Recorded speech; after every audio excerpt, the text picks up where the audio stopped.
Traffic backed up along Interstate 15 on that hot December day a year ago. Police were trying to keep people away from the area where a large plume of smoke towered over the landscape. A wildfire sparked in roadside brush beside Interstate 15 was whipped up by wind gusts approaching 80 miles an hour.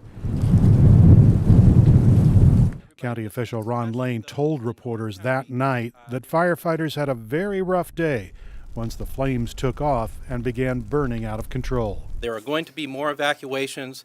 There are thousands of homes that are within the path of these fires, and every resident needs to take this very seriously. Santa Ana winds happen in San Diego, but usually not in December.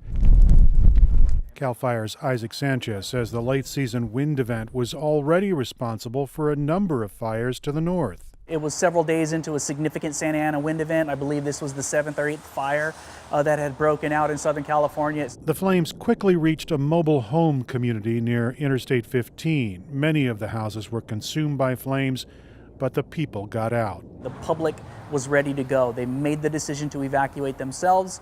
They didn't wait for the alerts to come, although the alert system was activated and folks were notified to evacuate in certain portions of the area that was impacted. But many people chose to evacuate on their own prior to those alerts coming out. The quick action meant no human lives were lost, but the flames destroyed more than 200 buildings, 114 of them homes. Another 70 structures were damaged. Salte!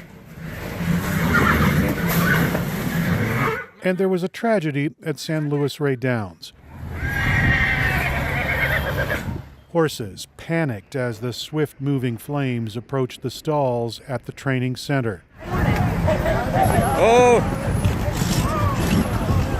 46 horses lost their lives in the confusion, even as hundreds more were rescued.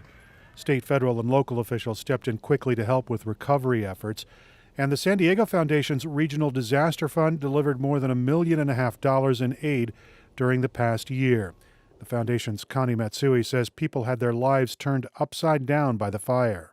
Many of them have limited incomes and limited mobility, and not always do we have the extensive resources at the government level or in the nonprofit area to be able to serve the complex needs that these people have. So this is where the disaster fund comes in. A senior living community was especially hard hit.